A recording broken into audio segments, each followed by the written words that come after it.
the country. Correct. And also, when he said that criminals and gangs are taking over us, I will close the borders. I think that's where for a white American possibly. They're eating your dogs and cats. Yes, all of the strong words Donald Trump known to actually mention were taken, and specifically to possibly the white Americans watching that if they need a certain protection and safety, Donald Trump will make all of that safe. Make America great again is what the slogan was. Meanwhile, remember, for Kamala Harris, about 60 years of age, immigrant background. On the other side, over 70 years of age for Donald Trump. Look at what the results are showing. This is very interesting. Remember, there are traditional roots, red and blue states, that are showing what even the candidates or their teams were expecting.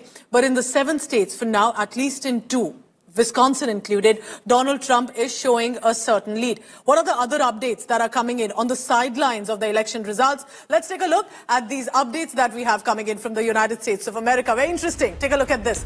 Jill Biden, the first lady incumbent, cast her vote, wife of President Joe Biden. But this image is going viral for another reason. She's wearing a red pantsuit while on her way to cast the vote. And many are saying the color usually associated with the Republican Party has sent the social media into frenzy. Many are asking, jokingly of course, that did she vote for Donald Trump instead? Elon Musk, meanwhile, the biggest supporter right now, the owner of Tesla, social media site X, cast his vote in Cameron County. And throughout the presidential run, remember, he has been publicly endorsing former President Donald Trump for a rerun, attending rallies, even speaking on stage. Especially the one that went viral was at the Madison Square Garden in New York. And he says, if America wants to save itself, only Donald Trump can do it. But Hollywood has gone out to support Kamala Harris, and in their creative ways, actor Anne Hathaway encouraging voters in colleges and universities, the younger voters, to get in line, cast votes, and she used her own rendition of Sabrina Carpenter's Please, Please, Please. Let's listen in. Wait out your time.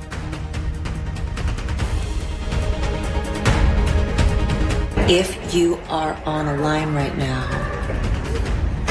please, please, please stay on the line. Please.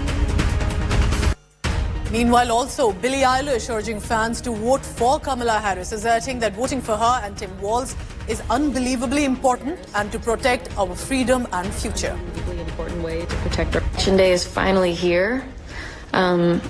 Voting for Kamala Harris and Tim Walz is an unbelievably important way to protect our freedoms and our future. Nothing changes without. Beyonce, too, continued to show her support for Kamala Harris on the election day. In fact, she jetted back to her hometown just to vote. Last week, also remember, Beyonce took to the stage in Houston to endorse Kamala Harris as U.S. President.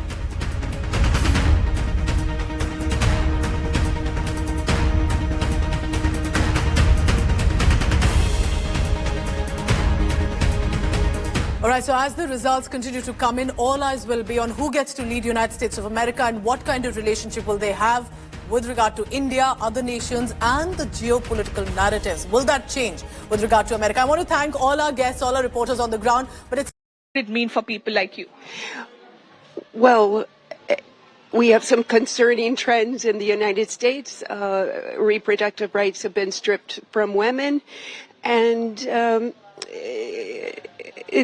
a lot of conservative fundamentalists are taking over the country. So I think it means that we'll return to normalcy and women will be empowered again.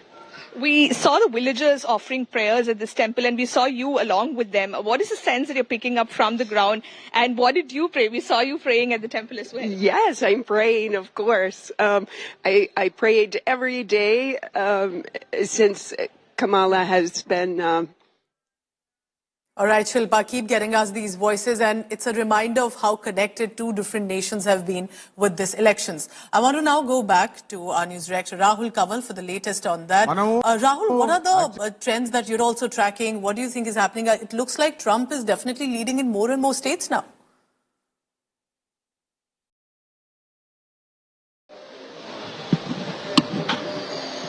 Rahul, if you can hear me. With the trends that are coming in, it looks like that it's more and more turning into red than blue. What do you make of it? Take you through all the latest data coming in from the United States, where counting is currently on. Of the electoral votes, 242 have gone to the Republicans. Donald Trump and the Republicans currently leading on 242 electoral votes, 108 for Kamala Harris, 188 to be decided, still being counted.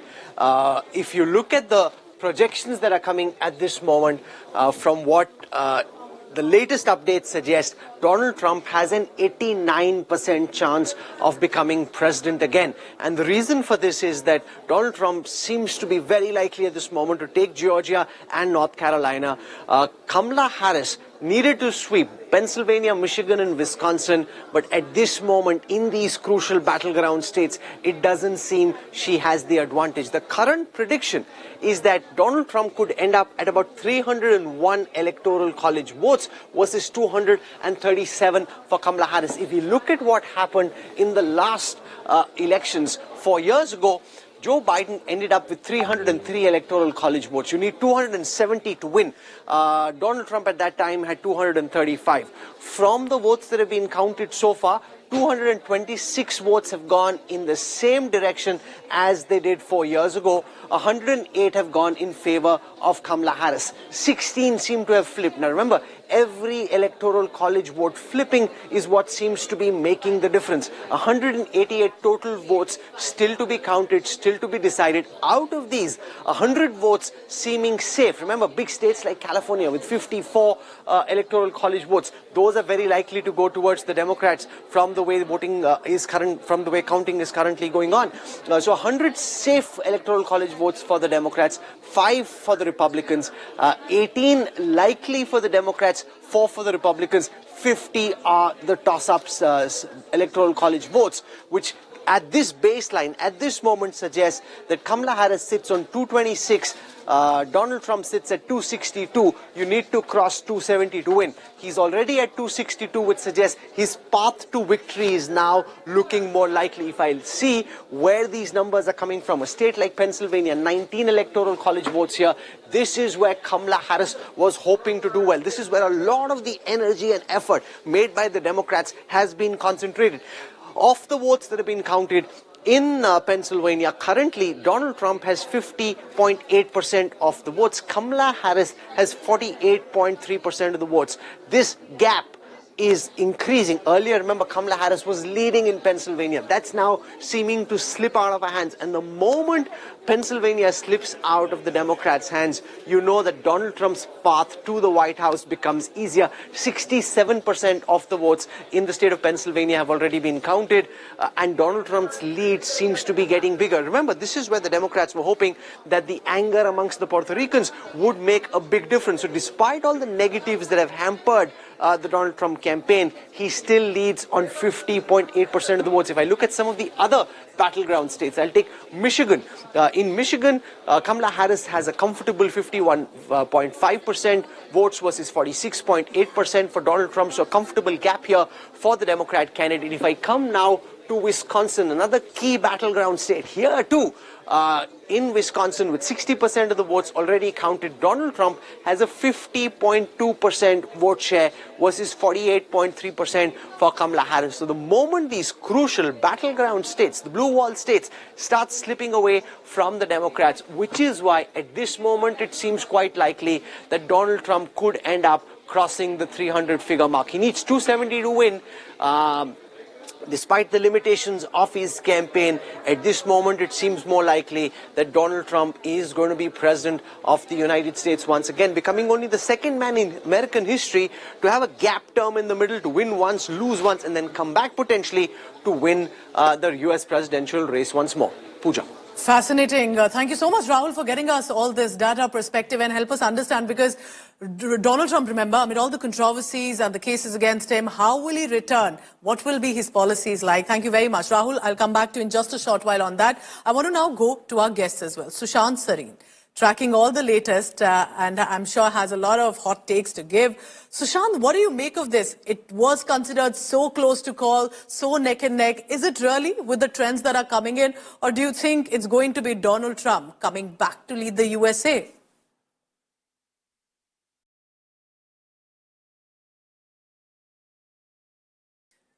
Sushant, I think your microphone is on mute. Yes, go ahead, please. So if Indian elections have taught us something, it is that Yes. don't trust political punditry. Pollsters and pundits simply cannot read the field anymore. I think that's the only conclusion one can draw when it comes to sample size of the two largest democracies in the world. We all pundits get it wrong, right? All pollsters are getting it wrong. And maybe there are certain biases which are being reflected in their analysis. So one is that. My own sense is that if Donald Trump wins, I think he'll win comfortably. If Kamala Harris wins, she'll win comfortably. We probably, you still have the West Coast to go. I don't think the map you've been showing shows, the big states like California with 50 electoral votes coming in. So there is that one factor. Her numbers are going to go up. And then, of course, as Rahul was talking about the battleground states, we'll wait and see how that works out.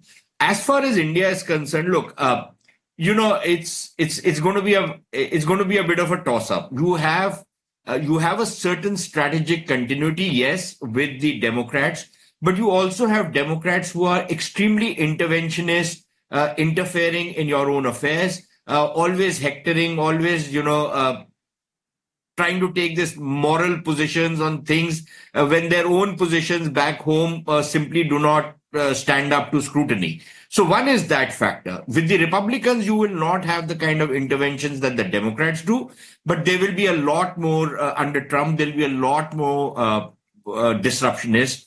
I don't have a problem with anybody being transactional because I believe all international relations are transactional in one form or another. Now you can give it whatever label you want to give it. You can package it in strategic terms. You can package it in ideological terms. You do what you want to do. At the end of the day, all international relations are transactional. So, and I don't have a problem with transactional. I think that's a good way to go because then it's basically that you're friends with benefits. And when the benefits stop, you choose other friends. That's as simple as that. And I don't see a problem with that. So on that count, I don't have much of, it's a bit of a toss up. Do you want an interventionist America or a disruptionist America? But other than that, I think it's okay. And just the last point, Sure. There is this lot of excitement in India of an Indian origin person might become the president. We still don't know. But look, I have no expectations from anybody of Indian origin, whether in Western academia, and I don't even take them seriously because most of the time they're trying to fit in, they're trying to mouth, what their masters are asking them to mouth. So I don't take them seriously. And I have not seen any of the American, with some notable, honorable exceptions, most American Indians who are in government or are in positions of authority haven't really batted for India in the same way as... And I understand your concern there, Sushant, because are we putting too much expectation on someone who doesn't want to take that responsibility or burden on the shoulders right now? Sushant, stay on with me because I do have another question for you, but it's what the elections have as consequence and repercussions on the stock market as well. That's what's reflective of the political fluctuations happening right now. We have some updates on that. Let's take a look about how the markets presently are. And this is important. Look at that. Consumer-friendly, pocket-friendly garments to offer, especially with the kind of offering. I happened to step into one of the Trent outlets and I was quite amazingly pleased with the change that I saw, Sakshi. So, and more importantly, what I have seen is that from online to offline, that's what is happening. And possibly you will have more positivity in terms of footfalls, etc. Guys, we need to focus back on the IT index. This is now a clear indication that at least what the Indian markets are thinking of US electoral results. Now 700 points higher on the IT index, 41,110. Will this be a day when the IT index will hit a 4-digit mark in terms of gains? Only time will tell, but all signs are there. Ladies and gentlemen, look at what TCS is doing. A very strong show. Now it has reclaimed the 4,000 rupee mark as far as prices are concerned. TCS at the moment is quoting 48 rupees higher. Infosys is contributing 35 points, up 2 percentage points. And if you look